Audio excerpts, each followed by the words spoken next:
Hello students, आज इस third part में हम ICAR JRF MSc AG एग्नोमी 2020 में जो एग्ज़ाम हुआ था उसके क्वेश्चंस के बारे में एनालिसिस करेंगे और कुछ क्वेश्चंस जो छूटे हुए थे उनको हम देखेंगे। पार्ट 1 और पार्ट 2 में हमने काफ़ी क्वेश्चंस कवर किए थे और मैं हाईली थैंकफुल हूँ उन स्टूडेंट्स के लिए जिन्होंने क्वेश्चंस भेजे हैं।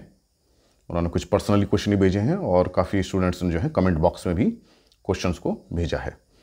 तो उन्हीं सभी बच्चों के लिए बहुत बहुत धन्यवाद कि इन बच्चों के एफर्ट्स के कारण ही सभी स्टूडेंट्स को जो है बेनिफिट हो रहा है। तो इन क्वेश्चंस के न केवल हमें आंसर्स को जानना है बल्कि उनका एनालिसिस भी देखना है, क्योंकि हमें और भी आगे कंपटीशन देने हैं। ये मैंने पिछले वीडियो में ये बात बताई थी। तो काफ़ी बच्चों ने कमेंट बॉक्स में आंसर दिए, क्वेश्चंस दिए हैं जिनका आज मैं आंसर बताऊँगा।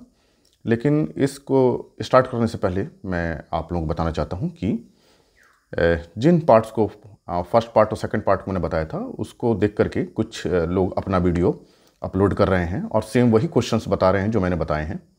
और चूँकि मेमोरी बेस्ड क्वेश्चन है तो बच्चों से एरर होने का चांस होता है। तो मैंने जो फर्स्ट पार्ट दिया था उसमें कुछ क्वेश्चंस ऐसे थे जो दूसरे डिपार्टमेंट के थे और स्टूडेंट्स ने गलती से मुझे भेज दिए थे, और जिस चैनल ने मुझे कॉपी किया है उसने भी वही क्वेश्चंस डाल दिए हैं जो दूसरे डिपार्टमेंट के थे। तो यहाँ से उनकी पता चलता है कि वो मेरे चैनल को मेरे को कॉपी कर रहे हैं और ये कॉपीराइट एक्ट में आता है। तो मैं उनको बताना चाहता हूँ कि वो अच्छी बात है कि स्टूडेंट्स के बेनिफिट के लिए हमें काम करना चाहिए और हम उसी के लिए काम कर रहे हैं। सभी को एजुकेशन सिस्टम को स्ट्रेंथ देनी चाहिए, लेकिन किसी को कॉपी करके नहीं देनी चाहिए। वो भी मेमोरी बेस्ड क्वेश्चन डालें, बच्चों को आंसर दें, लेकिन अपने एफर्ट्स करें। तो आप उस चैनल का फर्स्ट और सेकंड पार्ट देखेंगे तो वही पार्ट है जो मैंने बताए थे। तो अगर उनके भी मेमोरी बेस्ड क्वेश्चन है तो सेम क्वेश्चंस वो कैसे आ गए और उसी सीरीज़ में कैसे आए, पहला मेरा ये है ऑब्जेक्शन। दूसरा ये है कि जो मैंने गलती से दूसरे डिपार्टमेंट के क्वेश्चंस बता दिए थे उन्होंने भी वही क्वेश्चंस बताए हैं, और तो ये इससे पता चलता है कि वो चैनल कॉपी कर रहा है। मैं अब उस चैनल को बताना चाहता हूँ कि वो ऐसा ना करें, अदरवाइज़ मैं उन पर कॉपीराइट एक्ट का क्लेम करूँगा। तो स्टूडेंट्स उस चैनल को देख सकते हैं कि वो किस तरह से कॉपी हो रहा है।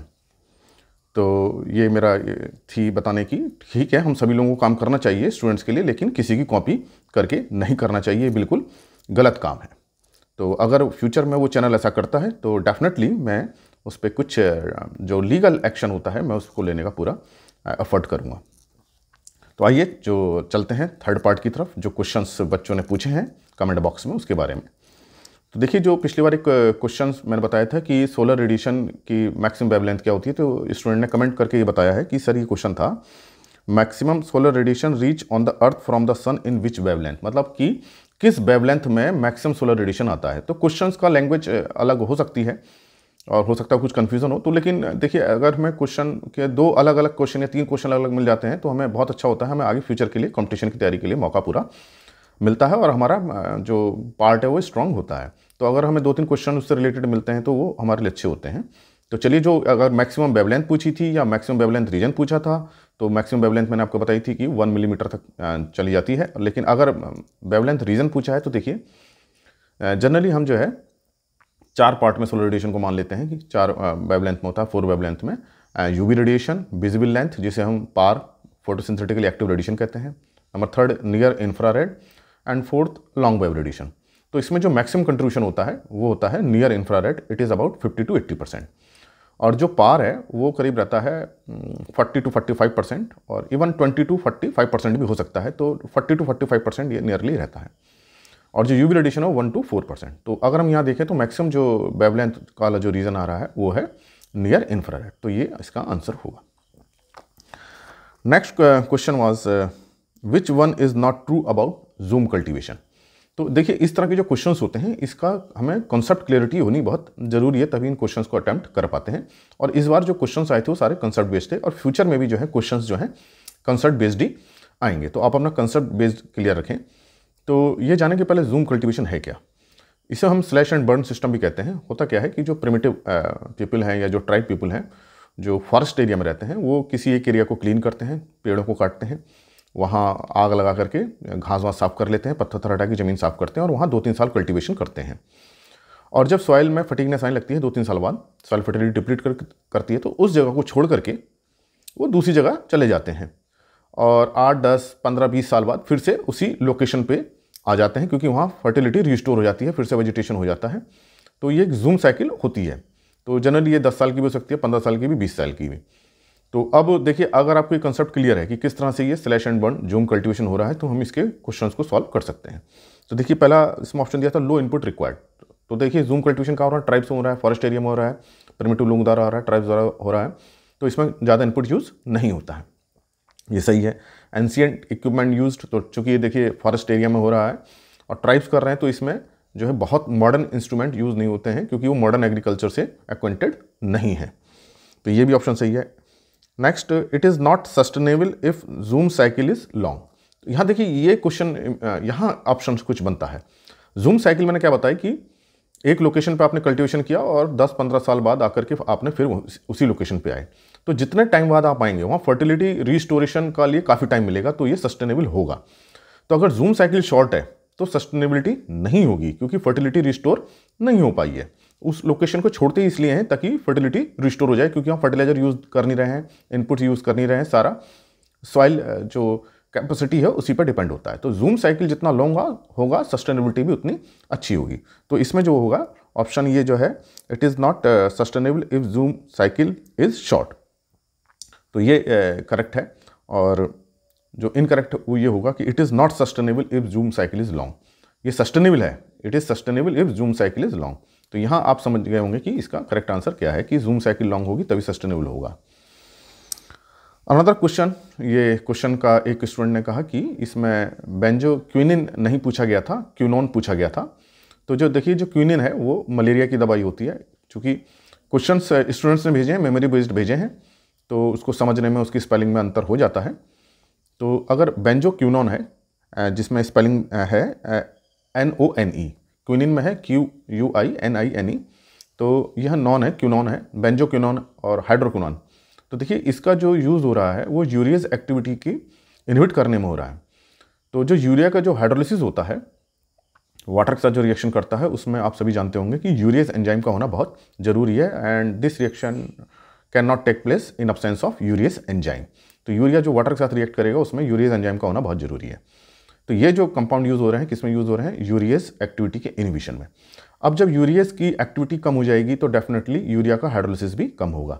तो अकॉर्डिंगली आप देख सकते हैं कि उसमें क्या ऑप्शन रहा होगा और आपने क्या उसमें ऑप्ट किया है। तो इसका जो एक्यूरेट आंसर है वो है यूरियस इनहिबिशन।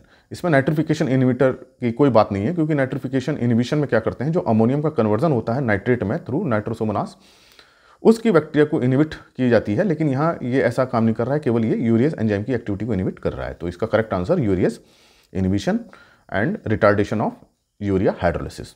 तो अब आपको पता होगा कि क्या ऑप्शन रहे होंगे, आपने क्या उसमें ऑप्ट किया था। अनदर क्वेश्चन, एक स्टूडेंट ने कमेंट बॉक्स में पूछा था, नेविस्टार टेक्नोलॉजी किस एजेंसी ने दिया था? NAVSTAR। तो देखिए, जो नेविस्टार है ये ग्लोबल पोजिशनिंग सिस्टम से रिलेटेड है। इसका जो एक्रोनिम है, जो इसका मतलब जो फुल फॉर्म है, NAV जो है navigation, S stand for signal, and T for timing, A for and R for ranging. So it is acronyms of जो बना इसका navigation, signal, timing and ranging. यहाँ S जो है सैटेलाइट के लिए भी यूज़ हो सकता है और सिस्टम के लिए भी। तो ये ग्लोबल पोजिशनिंग सिस्टम है जो US जो स्पेस फोर्स है वो यूज़ करता है, और वहाँ जो है मिलिट्री और सिविलियन के लिए इस सिस्टम को यूज़ किया जाता है। तो US यूनाइटेड स्टेट अमेरिका का ये एजेंसी इनको सैटेलाइट को लॉन्च करके नेविगेशन में हेल्प लेते हैं इसकी।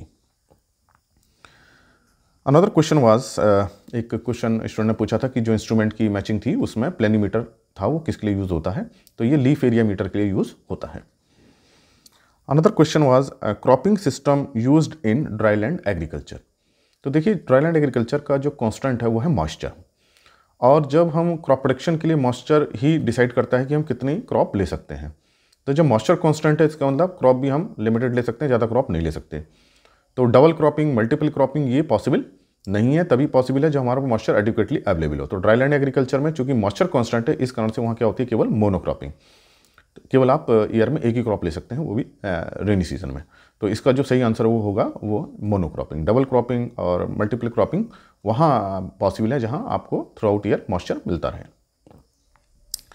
Another question was the sequence of formation of ANOVA table. तो देखिए एनोवा क्या है, एनालिसिस ऑफ वेरिएंस, इसका फुल फॉर्म है एनालिसिस ऑफ वेरिएंस, कि हम जब एक्सपेरिमेंट करते हैं जो वेरिएंस है, जो वेरिएशन है वो किन किन फैक्टर से आता है। तो एक मैंने आपसे पहले भी रिक्वेस्ट किया था कि आप न्यूमेरिकल्स मुझे भेजिए और न्यूमेरिकल्स को मैं ब्लैक बोर्ड पे सॉल्व करके दिखाऊंगा। उसी समय मैं कोशिश करूंगा कि स्टैटिस्टिक्स के भी क्वेश्चन आपको सॉल्व करके दिखाए जाएँ आपको वहाँ पे। तो यहाँ में भी मैं आपको सीरीज़ बता देता हूँ कि देखिए जो एनोवा बनती है वो अगर हम ऊपर से नीचे की तरफ चलें तो सोर्स ऑफ वेरिएशन लें, तो सोर्स ऑफ वेरिएशन में सबसे पहले आता है रेप्लिकेशन, उसके बाद ट्रीटमेंट, उसके बाद इंट्रैक्शन इफेक्ट, अगर इंट्रैक्शन कोई है दो फैक्टर बीच में, देन एरर, देन टोटल। तो इस तरह से बनता है सोर्स ऑफ वेरिएशन में। अगर हम लेफ्ट टू राइट चलें कि हमको देखने की क्या क्या इसमें हम देखते हैं, तो सबसे पहले तो हम सोर्स ऑफ वेरिएशन देखते हैं, फिर डिग्री ऑफ फ्रीडम देखते हैं, फिर sum of square, then mean sum of square, then F table, value क्या है। तो ये आपको बहुत अच्छा तब समझ में आएगा जब आप पूरा स्टैट का लेक्चर देखेंगे, और मैं पूरी कोशिश करूंगा कि ब्लैक बोर्ड पे आपको बहुत अच्छी तरह से समझाऊं, और आप न्यूमेरिकल्स भी भेजें ताकि मैं उन न्यूमेरिकल्स को कंपाइल करके आपको उसका सॉल्यूशन दे सकूं। Another question was which release during conversion of oxalate to succinic acid. देखिए ये क्वेश्चन थोड़ा सा इससे ऑप्शंस इसमें अलग अलग हो सकते हैं। ये क्वेश्चन की कंप्लीट देखना पड़ेगा कि इसकी कंप्लीटनेस क्या है। देखिए जो ऑक्सलेट टू सक्सेनिक एसिड होता है, ये क्रेब्स साइकिल जो टीसीए साइकिल है उसमें होता है, जो रेस्पिरेशन में यूज़ होती है। अगर हम इस पूरी साइकिल को देखें, क्रेब्स साइकिल को देखें, जो आपका ऑक्सलेट से स्टार्ट होता है, oxalate, citric acid, isocitric acid, then alpha ketoglutamic acid, then succinyl coenzyme, then succinic acid, then fumaric acid, फिर मैलिक एसिड, फिर मैलिक एसिड से फिर ऑक्सलिक एसिड बनता है। तो ये जो पूरी साइकिल है ये रेस्पिरेशन में यूज़ होती है, और आप जानते हैं कि रेस्पिरेशन में क्या रिमूव होगा, CO2 रिमूव होगी, और रेस्पिरेशन में क्या मिलेगा, एनर्जी रिमूव होगी। और रेस्पिरेशन क्या है, ऑक्सीडेशन है, और ऑक्सीडेशन में क्या रिमूव होता है, हाइड्रोजन रिमूव होती है और ऑक्सीजन का एडिशन होता है। तो हम अगर ये पूरी साइकिल को देखते हैं तो हमको तीन चीज़ें नजर आती हैं, CO2 removal, hydrogen removal and energy. लेकिन अगर ये स्पेसिफिक हो जाता है कि केवल ऑक्सैलिक एसिड से हमें केवल सक्सेनिक एसिड देखना है, तो देखिए इसमें एक स्टेप पे तो कोएंजाइम ए रिमूव होता है, और लेकिन दूसरे स्टेप पे जो है कोएंजाइम ए ऐड हो जाता है। तो यहाँ तो रिमूव हुआ फिर ऐड हो गया, लेकिन CO2 रिमूव होती है। तो अगर केवल स्पेसिफिक पूछा गया है तो CO2 है, अगर पूरा साइकिल से रिलेटेड है तो वो तीनों आएंगे। Then another question was formula of degree of freedom of error in CRD। तो कुछ क्वेश्चंस कुछ बच्चों ने बताया था CRD है, कुछ ने बताया RBD है, तो मैं आपको दोनों को बता देता हूँ। देखिए CRD में क्या होता है, जो ट्रीटमेंट्स होंगे T और रेप्लिकेशन है R। तो नंबर ऑफ हम जो टोटल नंबर मानेंगे N मानेंगे, कैपिटल N। तो अगर हम इसको कैपिटल N मानते हैं RT को, तो इसकी डिग्री ऑफ फ्रीडम होगी N-T। लेकिन अगर हम N नहीं कंसिडर करते हैं और रेप्लिकेशन कंसिडर करते हैं R, तो इसका डिग्री ऑफ फ्रीडम होगा एरर का T×R-1। तो दोनों ही सही है, हमने इसको क्या कंसिडर किया ये देखना पड़ेगा कि N के टर्म्स में पूछा गया है तो N-T, अगर R के टर्म्स में पूछा गया है तो T×R-1। अगर ये RBD डिज़ाइन है तो इसका सिंपल है R-1 मल्टीप्लाइड बाई T-1। इसको भी हम तब स्टैट के लेक्चर में आपको बताएंगे क्लियर करके। Another question was asked similarities between haemoglobin and lag haemoglobin. तो देखिए जो इसमें सिमिलरिटी है, इसमें हीम प्रोस्थेटिक ग्रुप होता है, दोनों में ही हीम प्रोटीन होती है, और इसमें आयरन एसोसिएट होता है। तो हीम प्रोस्थेटिक ग्रुप में आयरन, ये दोनों की सिमिलरिटी है। तो अब इसमें और भी ऑप्शन हो सकते हैं, क्योंकि इसमें ऑप्शन नहीं पता थे तो इसलिए मैंने आपको यह बताया। हालांकि उसमें और भी सिमिलरिटीज आ सकती हैं, लेकिन जो मेजर है वो आयरन का कॉमननेस है। Then another question was which event took place in 4400 BC। तो देखिए ये जो क्वेश्चन है, इस तरह के क्वेश्चंस जो हैं ये थोड़े से याद करने मुश्किल होते हैं। अगर आप principles of agronomy by Reddy and Reddy देखें, उसका जो पहला चैप्टर पढ़ेंगे आप, इंट्रोडक्शन पढ़ेंगे, हिस्ट्री देखेंगे, तो वहाँ जो है आपको ये इसका आंसर मिल जाएंगे। तो लेकिन हमें थोड़ा सा ये क्वेश्चंस थोड़े से टिपिकल इस सेंस में जाते हैं कि हमको सारा क्रॉप का याद करना मुश्किल होता है, लेकिन थोड़ा सा मेजर अगर हम देखें तो 4400 BC में जो है मेज कल्टीवेशन है, आप उस बुक को भी रेफर करके देख सकते हैं, और भी आपको मिल जाएगा। तो अगर उसमें ऑप्शन जो बच्चों ने भेजे थे, डोमेस्टिकेशन ऑफ शीप, ये सबसे पहले हुआ था 8700 BC में। उसके बाद जो व्हीट एंड बार्ले क्रॉप थी 7500 BC में। फिर 4400 में मेज था, देन 3500 में पोटैटो था, देन 2300 BC ये पूछा गया है, शायद इस बार पूछा गया है SRF 2020 के एग्जाम में, सरसों चिकपी, तो ये 2300 में था सरसों चिकपी, और कॉटन भी 2300 BC में हुआ है, और 1800 BC में राइस हुआ है। तो अगर हम थोड़ा सा इसको ये देखें तो नेक्स्ट टाइम ये क्वेश्चन पूछा जा सकता है कि किस एनिमल का डोमेस्टिकेशन सबसे पहले हुआ, तो उसमें शीप आएगा, और किस क्रॉप का डोमेस्टिकेशन सबसे पहले हुआ, तो उसमें व्हीट एंड बार्ले आएगा। लेकिन यहाँ आपका क्वेश्चन 4400 BC का था, तो यह इसका सही आंसर मेज है। Another question was which content highest amount of pigment. तो ये थोड़ा सा क्वेश्चन क्लियरिटी मुझे भी नहीं हुई, तो इसमें जो ऑप्शंस बच्चों ने दिए थे, क्लोरोप्लास्ट, क्रोमोप्लास्ट, ल्यूकोप्लास्ट। तो देखिए 4 तरह के प्लास्टिड्स होते हैं, क्लोरोप्लास्ट, क्रोमोप्लास्ट, ल्यूकोप्लास्ट एंड टेनोसोम। तो थोड़ा सा इसको देखें तो जो क्लोरोप्लास्ट है इसमें क्लोरोफिल रहता है, तो पिगमेंट चूंकि प्लांट में सबसे ज़्यादा क्लोरोफिल है तो इसका आंसर क्लोरोफिल आएगा। लेकिन अगर हम उसको देखें तो यहाँ तो सही है ये आंसर, लेकिन थोड़ा सा हमें पता होना चाहिए ल्यूकोप्लास्ट के बारे में भी। तो ल्यूकोप्लास्ट जो है स्टोरेज ऑर्गन है, तो ये फैट, प्रोटीन और स्टार्च को करता है ल्यूकोप्लास्ट। तो वो ल्यूकोप्लास्ट जो स्टार्च को करते हैं वो अमाइलोप्लास्ट होते हैं, और जो ऑयल को करते हैं एलोप्लास्ट, और जो प्रोटीन को करते हैं प्रोटीनोप्लास्ट। और टेनोसोम्स जो है, टेनोसोम्स टैनिन और पॉलीफिनॉल को करते हैं। तो ये आपको थोड़ा सा पता होना चाहिए ताकि नेक्स्ट टाइम अगर जो क्वेश्चंस आए तो आप उसको इजीली सॉल्व कर सकें। तो अगर हम पिगमेंट की बात करें तो यहाँ इसका सही आंसर क्लोरोप्लास्ट है। Another question was disadvantage of monocropping of tobacco. तो देखिए मोनोक्रॉपिंग जो भी होगी उसके डिसएडवांटेज होते हैं। अगर हम टोबैको की देखें तो केवल मोनोक्रॉपिंग मतलब है कि आप ईयर में केवल एक ही क्रॉप ले रहे हैं, टोबैको ग्रो कर रहे हैं। तो मोनोक्रॉपिंग अगर टोबैको की हो रही है तो देखिए सबसे पहले डिसीज़ का बिल्डअप होगा, इंसेक्ट और डिसीज़ को ईयर बाई ईयर आएंगी।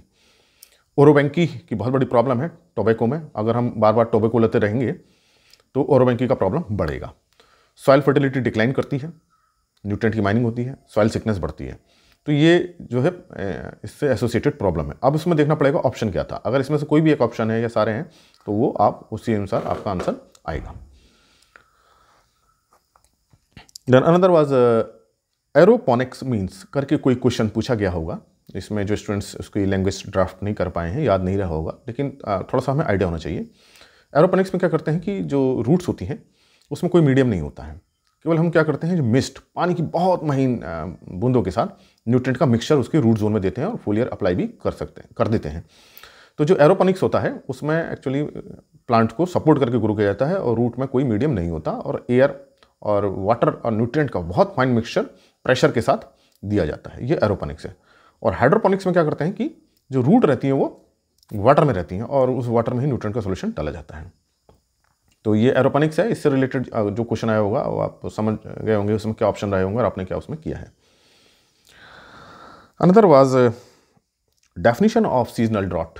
ये एक स्टूडेंट ने पूछा था, बताया कि इस तरह से क्वेश्चन पूछा गया है।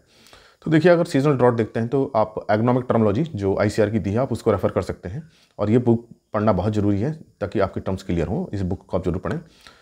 तो अगर आप टर्मोलॉजी में देखते हैं तो ये क्या होता है, distinct period of dry weather, seasonal drought. Seasonal मतलब सीजन में जो आ रहा है, तो वेल डिफाइंड पीरियड होते हैं कि किस सीजन में किसी लोकेशन का पता कर सकते हैं किस सीजन में रेन होगी, कि जुलाई अगस्त में रेन होगी, और ड्रॉट पीरियड किस में रहेगा, अप्रैल मई में रहेगा। तो जब हम डिस्टिंक्ट क्लाइमेट हमें पता होता है कि रेनी सीजन कब है और ड्राई सीजन कब है, तो उसको हम बोलते हैं सीजनल ड्रॉट। तो पता ही है कि हमें इस सीजन में ड्रॉट आना ही आना है, तो ये सीजनल ड्रॉट है। लेकिन इसके अलावा भी आपको ड्रॉट पता होने चाहिए जो एग्जाम में पूछे जाते हैं। जो 4 तरह के ड्रॉट हैं। मेट्रोलॉजिकल ड्रॉट, जब आपका प्रेसिपिटेशन कम हो नॉर्मल एवरेज से, हम नॉर्मल लॉन्ग एवरेज लेते हैं और उस एवरेज से कम है तो इसकी भी इंडेक्स है कि कितने पे कितना ड्रॉट कहा जाएगा। मेट्रोलॉजिकल ड्रॉट तब है जब आपका लेस प्रेसिपिटेशन हो। फिर एग्रीकल्चर ड्रॉट है, ये जब सॉइल मॉइस्चर सफिशिएंट नहीं हो क्रॉप नीड के अकॉर्डिंग। देन फिर जो हाइड्रोलॉजिकल ड्रॉट है, मतलब जो आपका रिवर्स में, लैक्स में, स्ट्रीम्स में वाटर की कमी हो जाए। देन सोशियो इकोनॉमिक ड्रॉट, इसमें क्या होगा, लोगों को पीने के लिए पानी नहीं मिलेगा, फैक्ट्री के लिए पानी नहीं मिलेगा। तो ये ड्रॉट है और ये इसी सीक्वेंस में सबसे पहले जो है आपको फील होगा, ये पूछा जा सकता है सीक्वेंस बताइए, तो सीक्वेंस में जो सबसे पहले आएगा वो आएगा meteorological drought, then agriculture drought, then hydrological drought and last socio economic drought. तो ये सीक्वेंस भी पूछी जा सकती है, तो ये आपको क्लियर होना चाहिए। तो ये चूंकि क्वेश्चन सीजनल ड्रॉट का था तो डिस्टिंक्ट पीरियड में होता है, ड्राई पीरियड में जो है वो सीजनल ड्रॉट है। तो ये आपको और ड्रॉट किससे क्वेश्चन पता चल गए हैं। Another question was feature of hidden hunger. कुछ इसमें क्वेश्चन पूछा गया होगा कि हिडन हंगर से रिलेटेड क्वेश्चन था। तो देखिए हिडन हंगर क्या है। हिडन मतलब छिपा हुआ, हंगर मतलब भूख। मतलब पौधे के अंदर, प्लांट के अंदर न्यूट्रिएंट्स के लिए रिक्वायरमेंट होती है कि उसको न्यूट्रिएंट चाहिए, लेकिन वो डेफिशिएंसी सिम्टम शो नहीं करते हैं। Means plant need nutrient but do not show deficiency symptoms. तो जनरली होता क्या है, जब न्यूट्रिएंट की डेफिशिएंसी होती है तो उसमें सिम्टम्स आने शुरू हो जाएंगे, चाहे नाइट्रोजन की डेफिशिएंसी हो, फास्फोरस की हो, किसी भी न्यूट्रिएंट की हो। लेकिन एक्चुअली में क्या है कि ऐसी सिचुएशन भी आती है कि न्यूट्रिएंट की डेफिशिएंसी तो है लेकिन प्लांट उसको शो नहीं कर रहा है, तो इसको बोलते हैं हिडन हंगर। तो ऐसे टाइम पे अगर हम न्यूट्रिएंट अप्लाई करें तो रिस्पॉन्स आएगा, मतलब ग्रोथ बढ़ेगी, यील्ड बढ़ेगी। तो ये एक फीचर है कि आप न्यूट्रिएंट अप्लाई करते हैं तो उसमें शो होता है, रिस्पॉन्स शो होगा, लेकिन डेफिशिएंसी सिम्टम्स शो नहीं होंगे। ये इसका फीचर है। तो अब आपको ये पता होगा। तो अब इसमें ऑप्शंस देखने पड़ेंगे, क्या ऑप्शन थे। तो पहले तो हमें हिडन हंगर के बारे में क्लियरिटी होनी चाहिए कि क्या है ये। तो ये आपको पता चल गया कि हिडन हंगर क्या है, कि plant have deficiency of nutrient but do not show symptoms, and when we apply nutrient then plant show response in terms of growth and yield. तो ये कुछ क्वेश्चंस थे जो स्टूडेंट्स ने पूछे थे कमेंट बॉक्स में, ये मैंने आपको आज बताए हैं। और मेरी रिक्वेस्ट है कि आप न्यूमेरिकल्स भेजें मेरे को, और उसका कंप्लीट न्यूमेरिकल हो, क्योंकि अगर इनकम्प्लीट न्यूमेरिकल होगा तो उसको सॉल्व करना मुश्किल होगा। तो उन न्यूमेरिकल्स को भी सॉल्व करेंगे और ये कोशिश करेंगे कि कैसे ये सॉल्व किए जाते हैं। इरिगेशन के, प्लांट पॉपुलेशन के, हर्बिसाइड के न्यूमेरिकल्स जनरली आते हैं और हमको इनको सॉल्व करना आना चाहिए। फिर स्टैट के क्वेश्चंस भी हम करेंगे। तो आप इससे परेशान ना हो कि पेपर टफ था। पेपर देखिए, कॉन्सेप्ट बेस्ड पेपर ही अच्छे होते हैं, क्योंकि इसमें ही हमें अच्छे स्टूडेंट्स के बारे में पता चलता है। तो और जो भी कंपटीशन जो आप आगे देंगे वो भी सारे कंसेप्ट बेस्ड होंगे। उसके बाद जो हमारे इंटरव्यू होते हैं या जो हमारे वाइवा होते हैं वो सारे कंसेप्ट बेस्ड क्वेश्चंस पे ही होता है। तो आपकी कोशिश ये होनी चाहिए कि हम अपने कंसेप्ट बेस्ड को स्ट्रॉन्ग करें और हम बुक से पढ़ने की ज़्यादा से ज़्यादा कोशिश करें, तो हमारे जो पेपर होंगे वो अच्छे होंगे। तो ये मैंने थर्ड पार्ट में बताया और आई होप कि ये आपको अच्छा लगा होगा और आपने इसको कंपाइल किए होंगे। तो आप इन क्वेश्चंस को कंपाइल करते चलिए, नोट करते चलिए, क्योंकि अभी आपको पीएचडी के एंट्रेंस देने हैं, ARS का देना है, नेट के देने हैं, बहुत एग्जाम आपको देने हैं, सब उसमें हेल्पफुल होंगे। तो यहाँ मेरा वीडियो था जिसको मैंने थर्ड पार्ट में कवर कर लिया है। तो मैं फिर से आपको बता दूँ, चूँकि मेमोरी बेस्ड क्वेश्चन है, इसकी लैंग्वेज में, इसके ऑप्शंस में कुछ प्रॉब्लम हो सकती है, आप उसको इग्नोर करें और ये कोशिश करें कि उससे रिलेटेड हमने क्या ऑप्शन था आपको रिकॉल हो जाएगा और हमने क्या किया है। अगर आपको कंसेप्ट क्लियर है तो आगे भी फ्यूचर में क्लियरिटी बनी रहेगी। तो अगर ये लेक्चर मेरा अच्छा लगा हो तो आप स्टूडेंट्स के साथ इसको शेयर करें, लाइक करें। अगर चैनल सब्सक्राइब नहीं किया है तो सब्सक्राइब करें। Thank you very much.